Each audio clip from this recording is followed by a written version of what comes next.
Capítulo 15 do livro Mediunidade, dos fracassos e das quedas. Os fracassos. Bem, este livro é muito interessante porque Edgar Armand começa falando assim, olha, das cidades, colônias e demais núcleos espirituais do espaço constantemente parte com destino à Terra, trabalhadores que pediram ou receberam como dádivas do alto tarefas de serviço ou de resgate no campo nobilitante da mediunidade. Um complexo e delicado trabalho preparatório é realizado pelos protetores espirituais para oferecer-lhes aqui condições favoráveis à execução das tarefas ajustadas: corpo físico, ambiente doméstico, meio social, recursos materiais, etc. E isso, além dos exaustivos esforços que envidam para o desenvolvimento regular do processo da encarnação propriamente dita, defesa, formação do feto, etc. Dado, porém, o nascimento, transcorrida a infância e a juventude, quando enfim soam no seu íntimo e ao seu redor os primeiros chamamentos para o trabalho edificante, eis que, muitas vezes, ou quase sempre, a trama do mundo já os envolveu de tal forma que se tomam surdos, cegos, rebeldes ao convite, negligentes ao compromisso, negativos para o esforço redentor.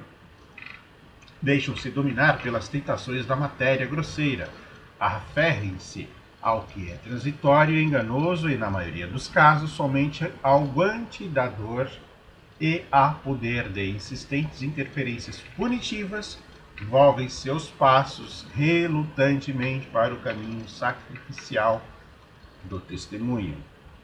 Não consideram desde logo que ninguém desce ao mundo de expiação como este para usufruir repouso ou bem-estar, mas sim e unicamente para lutar pela própria redenção, vencendo os obstáculos inumeráveis que a cada passo surgem, vindo de muitas direções.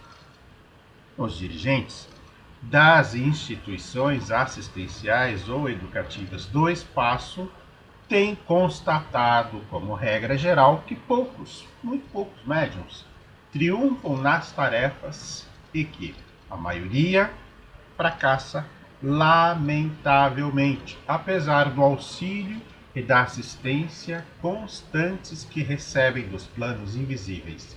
E esclarecem também que as causas gerais desses fracassos são a ausência da noção de responsabilidade própria e a falta de recordação dos compromissos assumidos antes da reencarnação. Ora, se o esquecimento do passado é uma contingência, porém necessária da vida encarnada de todos os homens, ela não é, todavia, absoluta mormente em relação aos médiuns. Por quê? Os protetores, constantemente e com desvelada insistência, lhes fazem advertências nesse sentido, relembrando seus deveres muito antes que o momento do testemunho. Já eles estão advertindo por mil modos, desenvolvendo no médium, em perspectiva, noções bem claras de sua responsabilidade pessoal e funcional. Por isso, das causas apontadas acima, somente julgamos ponderável a falta de noção de responsabilidade, porque se essa noção existisse, os médiuns desde logo se dedicariam à tarefa devotadamente. Isso é lógico, tratando-se de médiuns estudiosos que se preocupam com a obtenção de conhecimentos doutrinários, porque para os demais a irresponsabilidade acresce a ignorância e a má vontade. E essa noção de irresponsabilidade é tão ampla que muitos médiuns, mormente aqueles que o orgulho pessoal ou as ambições do mundo dominam, maldizem a posse das faculdades que possuem como se fossem estorvos, e outros há menos radicais, mas não menos desorientados, que lastimam não serem inconscientes para poderem então exercê-las à revelia de si mesmos. Com poucos, os esclarecidos e lúcidos, que se prosternam e humildemente clamam: Bendito sejas, ó Senhor, que me haveis concedido tão excelente e poderosa ferramenta de serviço redentor. Graças, Senhor, por haver te separado para o trabalho da tua vida. Aqui falaremos um pouco das quedas, né? As quedas. As quedas são mais comuns nos degraus inferiores da escada evolutiva e tanto mais dolorosa e profunda se tornam quanto maior for o cabedal próprio de conhecimentos adquiridos pelo espírito. Estado de evolução e estado de queda são duas condições de caráter geral em que se encontram os espíritos nas fases inferiores da ascese. Gente, agora há pouco eu quase tive uma crise de espirro, tá? Peço perdão aí pelo áudio. Então, continuando aqui. Essas são as condições que dominam no umbral que, como sabemos, é uma esfera de vida purgatorial, bem como nos planos que lhes são até um certo ponto e de um certo modo imediatamente acima. Quando, porém, as quedas se acentuam devido a reincidências de transgressões, elas levam os culposos às trevas, esfera mais profunda de provas mais acerbas, situados abaixo da crosta. Entretanto, em qualquer tempo ou situação, o espírito culposo pode retomar a evolução voltando à sesse, desde que reconsidere, arrependa-se e disponha ao esforço reabilitador.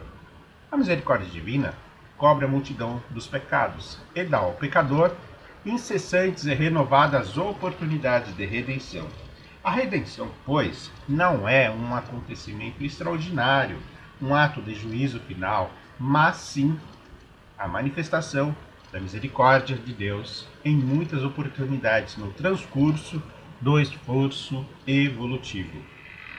Mas perguntarão: o fracasso na tarefa mediúnica, não sendo reincidente, lança o médium primário no estado de queda? Não, desde que ele, no exercício das faculdades próprias, não tenha cometido crimes contra o espírito.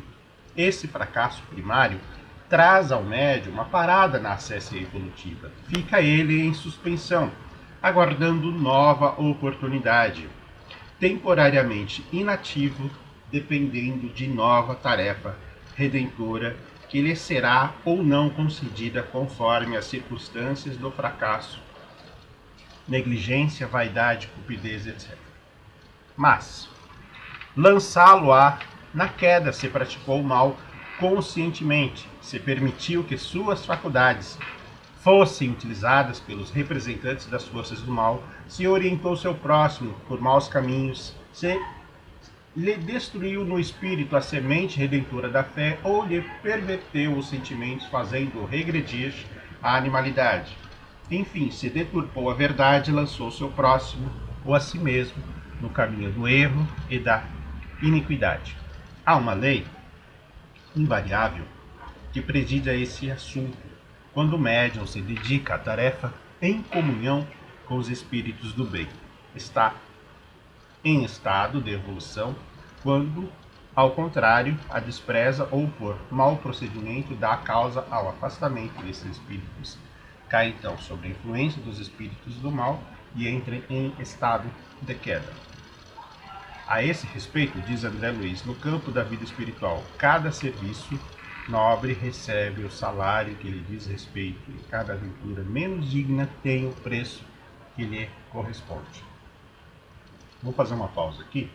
Podem continuar a leitura desse texto no livro Mediunidade do Edgar Armand, da editora Aliança. Legal? Vou ficando por aqui. Um forte abraço. Tudo de bom.